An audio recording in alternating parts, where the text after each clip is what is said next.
ప్రస్తుతం మనం 125 అడుగుల అంబేద్కర్ విగ్రహం దగ్గర ఉన్నాం. అనేక మంది అంబేద్కర్ వారసులు, అంబేద్కర్ రైట్లు, అనేక మంది బహుజనులు కూడా ఇక్కడికి రావడం, అంబేద్కర్కి నివాళులు అర్పించడం జరుగుతూ ఉంది. గతంలో పోలిస్తే ఈసారి ఏర్పాట్లు అయితే ప్రభుత్వం ముమ్మరంగా జరుపుతుందని చెప్పేసి అనుకోవచ్చు. ఒకసారి మాట్లాడే ప్రయత్నం చేద్దాం. మనతో పాటు రాజేష్ రేంజర్లో ఉన్నారు. అన్న నమస్తే. అన్న చెప్పండి, ఏర్పాటు ఎట్లా అనిపిస్తూ ఉంది? చాలా బాగున్నాయి. పోయిన సంవత్సరం చాలా బాధపడ్డాం అందరం. వేరే రాష్ట్రాల నుంచి కూడా పాపం పర్యాటకులు చాలామంది బాబాసాహెబ్ అంబేద్కర్ గారికి నివాళులు అర్పించడం కోసం ఉత్తరప్రదేశ్, బీహార్, హర్యానా లాంటి రాష్ట్రాల నుంచి వచ్చి చాలామంది ఇక్కడ వీడియోలు చేసిపోయినారు. అది తెలంగాణ ప్రజలుగా మనకు అదొక అవమానకరం. సో రాష్ట్ర ప్రభుత్వాన్ని చాలా సందర్భాలలో చాలా స్టేజ్ల మీద కూడా మేము రిక్వెస్ట్ చేసినాం.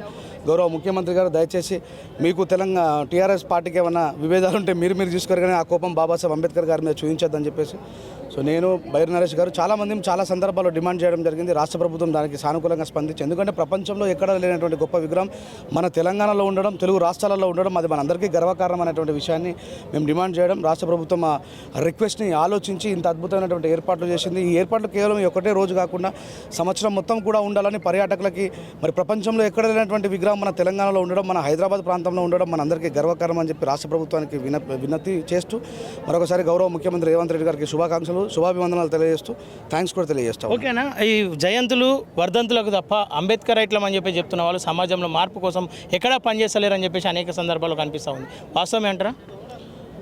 అది ఎప్పుడు ఉంది, చిత్తుబొత్తు రెండు ఉంటాయి. అంబేద్కర్ గారిని ఉపయోగించుకునే వాళ్ళు, అంబేద్కర్ గారి కోసం, అంబేద్కర్ ఆశయాల కోసం పోరాడే వాళ్ళు ఎప్పుడూ ఉంటూనే ఉంటారు. ప్రజలు దాన్ని గమనిస్తున్నారు. ఎవరు వెనకాల ఉంటే బాబాసాహెబ్ అంబేద్కర్ గారికి నిజమైన నివాళి ఇవ్వచ్చు అనేటువంటి విషయాన్ని కూడా ప్రజలు గమనిస్తూ ఉన్నారు. వీళ్ళు చెడ్డవాళ్ళు, వాళ్ళు మంచి వాళ్ళు అని చెప్పే తీర్పు తీర్చేటువంటి అర్హత, బాధ్యత నాకు రెండూ లేవు. నా వంతుగా బాబాసాహెబ్ అంబేద్కర్ గారు చెప్పిన మార్గంలో నేను నడుస్తున్నాను. It is my responsibility. ఓకేనా, అంబేద్కర్ మా జాతి అని చెప్పి చెప్పుకుంటూ అంబేద్కర్ రాజ్యాంగం పూర్తి స్థాయిలో అంబేద్కర్కి సంబంధం లేదని చెప్పేసి అదే జాతిలో పుట్టిన కొంతమంది రాజ్యాంగం పైన కావచ్చు, అంబేద్కర్ పైన కావచ్చు విమర్శలు గుప్పిస్తూ ఉన్నారు. వాళ్ళు కొంతమందికి తొత్తులుగా ఉన్నారని చెప్పేసి మరికొంతమంది అంటూ ఉన్నారు. వాళ్ళకి ఏం చెప్పదలుచుకోరు? చదువుకున్నోడికైతే అంబేద్కర్ అర్థమవుతాడు, చదువు రానోడికి బాబాసాహెబ్ అంబేద్కర్ ఎప్పటికీ అర్థం కాదు. ఇలాంటి మాటలు ఒక ఇంటలెక్చువల్, లేకపోతే ఒక పిహెచ్డి స్కాలర్ మాట్లాడుతానో, లేకపోతే ఒక గొప్ప స్థాయిలో ఉన్నటువంటి మేధావి మాట్లాడితే దాన్ని మేము పరిగణనకు తీసుకుంటాం, కానీ ఊరకుక్కల అరుపులను మేము చెవులకు కూడా పట్టించుకోమని చెప్పి తెలియజేస్తున్నాం. ఓకే, అమిత్ షా వ్యాఖ్యల పైన ఏమంటారు? పార్లమెంట్ సాక్షిగా అంబేద్కర్ పేరు తలుస్తూ ఉన్నారు, మీరు దేవుని పేరు తలిస్తే స్వర్గానికి వెళ్తారని చెప్పి చెప్తా ఉన్నారు. అంటే వాళ్ళ మోటో ఏంటి అంటే ఈ దేశాన్ని అఖండ భారతదేశం చేద్దామనేటువంటి మోటో. గొప్ప విషయం, నేను కూడా ఒప్పుకున్నాను. ఎందుకంటే అఖండ భారతదేశాన్ని పరిపాలించిన గొప్ప చక్రవర్తి సామ్రాట్ అశోక చక్రవర్తి. ప్రొద్దున లేస్తే పాకిస్తాన్లో, ఆఫ్ఘనిస్తాన్లో, బంగ్లాదేశ్లో తిట్టే వీళ్ళు ఎట్లా అఖండ భారతదేశం చేస్తారో నాకైతే అర్థమవుతుంది.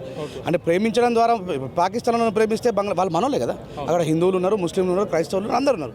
వాళ్ళు భారతదేశం నుంచి విడిపోయిన వాళ్ళు. వాళ్ళని ప్రేమిస్తే, వాళ్ళకు ఆపద వచ్చినప్పుడు మనం అండగా నిలబడితే అఖండ భారతదేశం అవుతుంది. దాన్ని పొద్దున్న లేచి వాళ్ళని తిట్టి మళ్ళీ అఖండ భారతదేశం ఎట్లా చేస్తా అంటారు నాకైతే అర్థం. ఇవన్నీ జోకర్ మాటలు. బాబాసాహెబ్ అంబేద్కర్ గారిని అవమానిస్తే ఆకాశంపై ఉమ్మేసినట్టే. ఏం జరిగింది? అమిత్ షా అంబేద్కర్ నేనైతే మేమందరం స్ట్రాంగ్గా చెప్పినాం, మాకు దేవుని, మా తాతల మొక్కలే, మా తండ్రులు గుళ్ళోకి కూడా రానియలేని జాతులు మాయి. అలాంటి గుళ్ళోకి రానివ్వకపోతే వాళ్ళని తీసుకుపోయి స్టేషన్లో వేసి జైల్లో పెట్టుకున్నటువంటి బాబాసాహెబ్ అంబేద్కర్ గారి తర్వాతే మాకు దేవుని చూసి అదృష్టం దక్కింది. కాబట్టి మొదటగా మేము బాబాసాహెబ్ అంబేద్కర్ని దేవుడిగా భావిస్తాం. ఓకే అన్న, అంబేద్కర్ పైన మీరు రాసుకున్న పాట, మీరు పాడిన పాట ఒకసారి. ఎప్పుడూ బాబాసాహెబ్ అంబేద్కర్ గారి యొక్క అమూల్యమైనటువంటి గీతం ఒకటే, ఏమైపోయే వాళ్ళము అంబేద్కర్ లేకుంటే మచ్చదేవేందర్ గారు రాసినటువంటి ఒక మంచి పాట. అడుగు అడుగు తను అనుభవించిన బాధలు తలచి, భావితరాల భవిష్యత్తునంతా ముందే తెలిసి, తన నెత్తుటి చుక్కలు లక్షల అక్షరాలుగా మార్చాడు, భారత జన నుదిటి రాతను అంబేద్కరే మార్చాడు. ఏమైపోయే వాళ్ళమో అంబేద్కర్ లేకుంటే, ఏ చీకటి మింగునో తను వెలుగై రాకుంటే.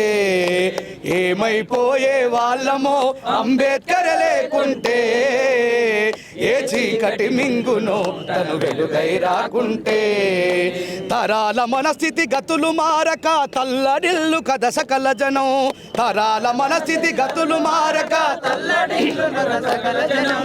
బ్రతుకు అగ్రకుల విష కౌగిట పడి నలిగిపోవు కథ నేటి దినం.